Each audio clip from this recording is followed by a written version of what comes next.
Hi, this is DrJLT. In this video, I'd like to talk about the use of hydrogen as a source to power vehicles in the coming future.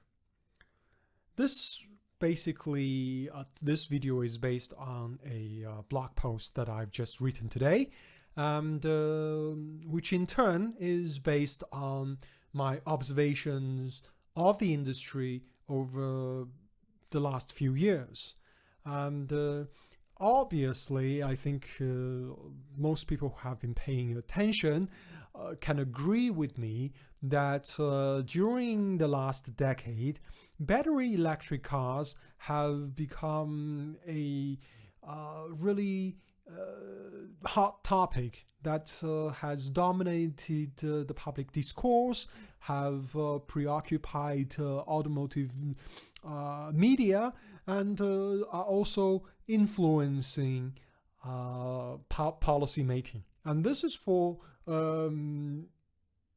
arguably, ostensibly, a good cause, which is that we are coming to an end of our reliance on the fossil fuel, which is not renewable, and at the same time we are also facing climate challenges, which urge us to find alternative solutions, renewable solutions with smaller environmental footprints.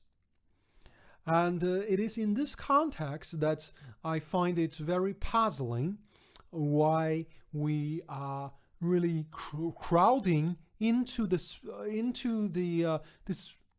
basically completely new industry of electric vehicles, battery electric vehicles, while ignoring another source of renewable energy, which I would argue is cleaner, which I would argue requires less investment, which I would argue is also more durable. Now, I basically in this video, and as I have written in the blog post, I explain to you what I think could be the motivations behind this preference of battery electric vehicles. And I also basically obviously argue for hydrogen. Now, let's start with hydrogen. Why is it that I think hydrogen is a cleaner solution? Well, there are 3-4 main points. The first is basically the ease of the conversion. Battery electric cars, albeit very simple in their design, in concept, as a matter of fact, before there were internal combustion engine cars as we know them today, over a century ago there were electric cars, and the problem has always been with the battery. And I think it going into the future, it still will remain a big problem. Why? Because at least the technology that we have now, the lithium ion batteries, is really a very environmentally destructive process in its manufacturing. A lot of heavy metals, rare earth metals, minerals need to be mined, need to be processed with huge amounts of poisonous wastes as a side product, as a byproduct, and all those resources are not found in the same place, so they have to be shipped around the world, and they have to be manufactured, and in the manufacturing process is very energy intensive, and all this together basically means that the construction of the manufacturing of large quantities of batteries, lithium iron rechargeable batteries, itself is a very big question mark on the environment.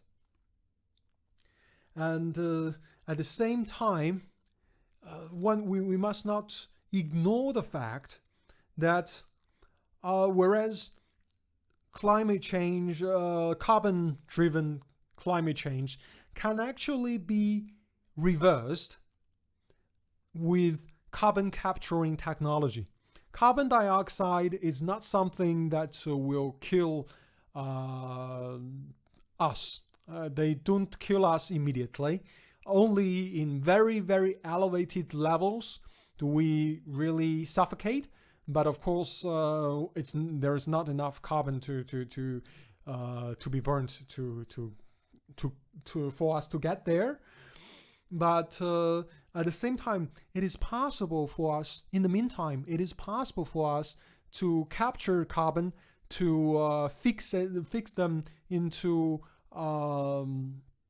whatever the product, the byproduct is. And there have already been a lot of developments in technology that can help us to capture carbon. And I think in the next couple of decades, this will help us solve the carbon problem, solve the carbon question.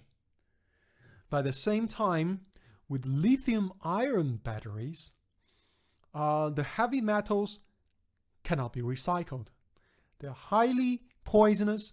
Those poisonous wastes, the byproducts that got released into the environment, can poison the earth, make the earth barren, and they will be poisonous for millenniums. And that is one thing we need to be very wary of. At the same time, lithium-ion batteries, the batteries themselves cannot be recycled.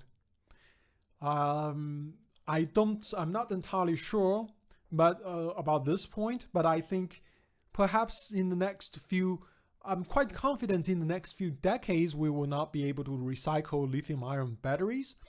Maybe even further into the future we won't be able to recycle them. Because of the way, if you understand, if you look at some documents about how lithium-ion batteries are built, how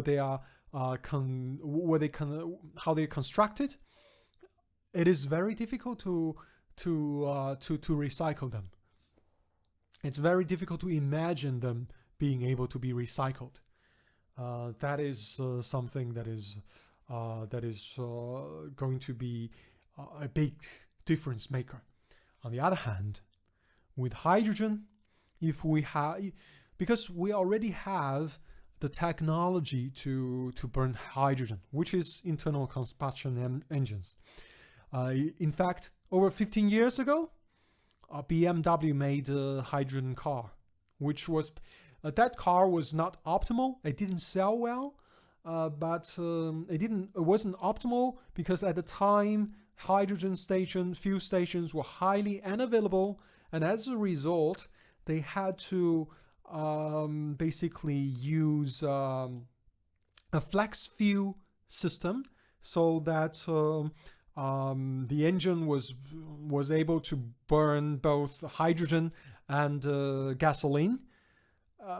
That basically increased the complexity, but in reality, if we don't consider the problem with fueling, if we say that there is the infrastructure that we want to push for hydrogen, this hydrogen vehicle with internal combustion engine can be very similar to the car we have today, but much simpler, only simpler, because we don't need any of the exhaust process systems, the catalytic converters. They're not needed. The oxygen sensors, they are probably, maybe it's still a good idea to have it to control the fueling. I'm not entirely sure about that, but the exhaust systems will be simpler. The fueling system can be simpler because there's not we don't need the exhaust gas recirculation system. That will not be needed. We don't need the fuel evaporation, whatever that system is called. The evaporation. Basically, if fuel evaporates, it goes to the combustion chamber instead of being released into the air. That system, a lot of these systems are quite complex, and as vehicles age, they can break. But if you just burn hydrogen, you don't need these systems, and that's a good plus. Also, you will not be needing turbos and things like that, because since it is not it doesn't pollute to have a bigger engine, you have a bigger engine, and you don't need turbochargers, things like that, so that can break. So you have a very simple engine that perhaps are quite big, but with very little environmental footprint. That's wouldn't that be a brighter future? That is that. And also batteries degrade. That is something that is very I think anyone who has used a smartphone, and I think everyone has used a smartphone, knows that batteries degrade and rather quickly. But when we talk about electric vehicles, the talking points are always about the cost and the emissions. And the cost, of course, would not be an advantage had it not been the governments that really push battery electric vehicles and penalize internal combustion engines. That is simply a non-free part of the market economy. It's not free market economy, because otherwise we'll not be preferring battery electrics. And so we haven't been talking much about the degradation of lithium-ion batteries, but some statistics that I have seen show that actually lithium-ion batteries in electric cars, they age just as car batteries in your laptops, in your smartphones, and all other batteries, rechargeable batteries, age. They degrade with age, they degrade with temperature, they degrade with recharging. And so basically these batteries, and since the batteries are perhaps the most expensive component of a battery electric car, and usually costing about 1/3 to 40% of the total cost of building this battery electric vehicle, it becomes very how to say, it just like you're not gonna replace the battery in your laptop after 2 years because your battery died. You're gonna buy a new laptop. The same probably will go with battery electric vehicles, even though the other parts are quite still good. So this basically means, and even though vehicles, they don't change as much as laptops. Laptops, because of Moore's law, they really increase speed significantly over a couple of years, but the chips can really become quite a bit faster after 2 years. But battery electric cars, Tesla Model S has been on the market for almost a decade. And it's essentially the same car, has been updated, of course, but it's essentially more or less the same car. If the batteries from the very first models are just as new, there is no reason to buy a new Tesla Model S.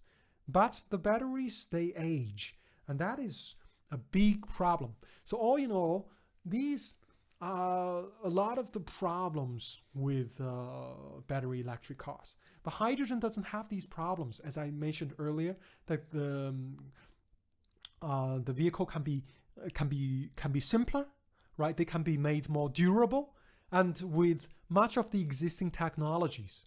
It doesn't have the battery issue, and in fact, compared to current vehicles, because they are simpler and because hydrogen is a much cleaner fuel, which basically means that the intake system is not likely to be impacted or damaged by direct injection, as a lot of direct injection vehicles have been, and that's the exhaust system. Because there is no treatment needed, the exhaust system is basically mostly a muffler, basically muffler, and perhaps with an oxygen sensor to basically control the fuel mixture. It's going to be much simpler and less things to. There's going to be less things to maintain, and the vehicle will be more durable. Every one of these points, I think, is an argument for hydrogen. Last but not least, there is also hydrogen fuel cell. Toyota has marketed 2 generations of its Mirai vehicles, and those hydrogen fuel cell vehicles use hydrogen and to generate electricity on the go. It has a smaller battery, but it can generate electricity on the go, and basically function as an electric car. So it is an electric car, but it's a hydrogen fuel cell electric car. I think that is really neat a solution. So however you piece it, I think hydrogen is a great solution as an energy source. Now, having said all those positives, advantages, having mentioned all those advantages of hydrogen, let me also present to you a few of the cons, the difficulties that we are currently facing with hydrogen, and why I think these difficulties can be overcome. Well, I think mostly there are 3, right? The first is quite obvious, which is the lack of infrastructure. Unlike petrol or diesel, which are stored at basically the normal air pressure, atmospheric pressure, 1 bar, hydrogen is pressurized to 700 bars. And this is necessary because hydrogen, as we know, is a gas. It is actually the lightest gas there is, and it is what basically how to say, the if you remember those zeppelins, and a lot of hydrogen balloons, they used hydrogen. Now I guess people don't use zeppelins anymore, so I guess fewer people have an instinctive experience with hydrogen, but the fact is that it is a very light gas with a very low boiling point. So it's over 200 degrees Celsius below zero for it to you have to lower the temperature to that amount for it to become a liquid. That at normal air atmospheric pressure. But if we pressurize it, it can liquefy. And this is quite similar to liquefied natural gas, which have been powering a lot of, I think, buses already. I think there have been, in maybe a couple of decades ago, a lot of conversions, especially in Europe. I think there were a lot of conversion to LPG, GPL, whatever is. LPG is actually liquefied petroleum gas, but natural gas also too. LNG or GNL, I don't know. They are powering a lot of vehicles, but they haven't. Basically, the reasoning is quite similar, and in fact, hydrogen can be basically used as fuels in petrol cars very similarly. But the thing is, unlike LPG or LNG or NLG, whatever, I think it's LNG probably. Unlike those, this is not a fossil fuel. There is no carbon emission. So, of course, the second thing that we need to really consider is volatility, right? Hydrogen is quite combustible because it is the lightest gas. And in fact, if you look at the periodic table, the very first element is hydrogen. So it is a very small molecule that can leak very easily. And so that is why that is very, that if we have a hydrogen leak and that it is trapped in a area mixed with oxygen, this can be highly combustible. So that is another issue. And the third issue is the production of hydrogen, because currently most of hydrogen production relies on so-called steam reforming process, which basically relies on using methane, and basically you make from methane to hydrogen with water, and the end product is also carbon dioxide. And that is, of course, also a lot of people want to avoid, even though I must say that methane is a worse greenhouse gas than carbon dioxide. I don't know exactly. I think it's 100 to 1,000 times worse. So this process is not necessarily the worst thing there is, but a lot of the production of hydrogen uses this process. So, but at the same time, these are the three issues that we are currently facing. But I think that we can actually, these are not necessarily mid to long-term issues. They are only short-term issues. Number one, with regards to the infrastructure, well, an advantage of hydrogen fuel stations compared to battery charging stations, electric vehicle charging stations, is that the refilling is very quick. It's basically very similar to refilling a gasoline or diesel powered car. You can finish in under 5 minutes. Whereas with battery electric vehicles, you need to charge it for half an hour to get some range, and you need to charge an hour or more for the full range. And that means that even though it is costly to build this fuel station, you build one, you can serve a lot more people. And also it saves a lot of space.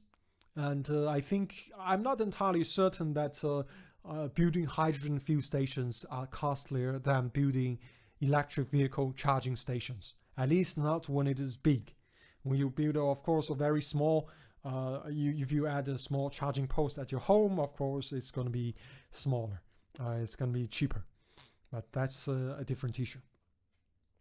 Secondly, there have already been technologies available, and I'm pretty sure that the processes and the technologies will continue to improve. That basically will mean that hydrogen will be not unsafe, not more unsafe at least than petrol or diesel. Or actually battery electric vehicles, because batteries, lithium-ion batteries, are also highly combustible. That is also something that we need to keep in mind of.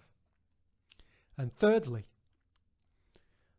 we already have the technology to produce hydrogen without using fossil fuel. We can do it using electrolysis from water. This, of course, is a very energy-intensive process. That's why current productions have been based on steam reforming. But the electrolysis can be a viable solution if we use, for example, nuclear electricity or other forms of renewable energy, such as solar, right? Because those from those sources we can produce electricity, and then we can make hydrogen from water without any waste, without any pollution, and then we basically can burn the hydrogen. It goes back to water, and this entire process is going to be completely free of environmental footprint. Zero environmental footprint. That's going to be very good for the environment, right? So that's my argument for hydrogen as a source of energy for future vehicles. Whether we do it by burning hydrogen, or we do it by using hydrogen fuel cells. But why is it?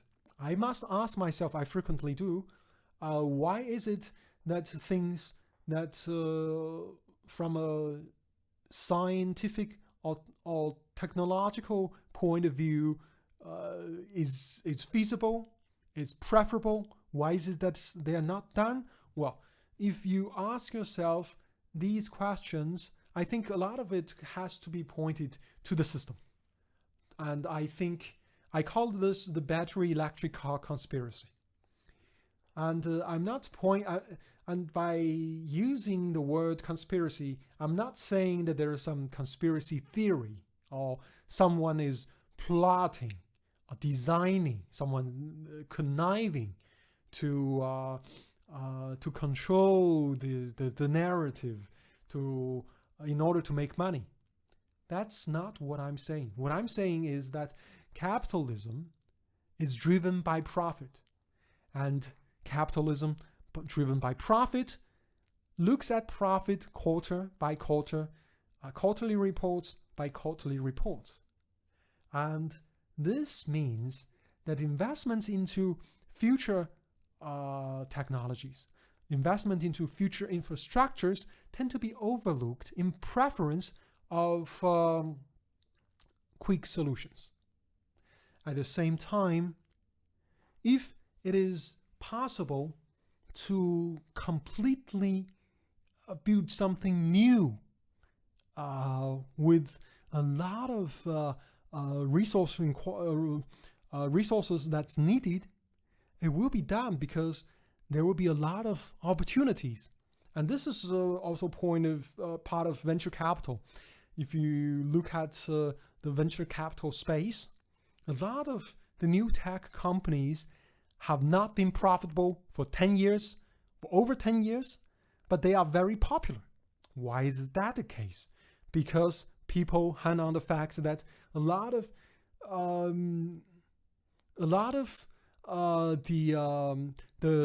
the bottom line of these tech companies are not necessarily the most important. It is the top line of these companies. And of course, you would say, you were saying that it's the profit motive. It is the profit and it is the drive for profits that is causing people to make these decisions. But then you are saying that these tech companies are not making money.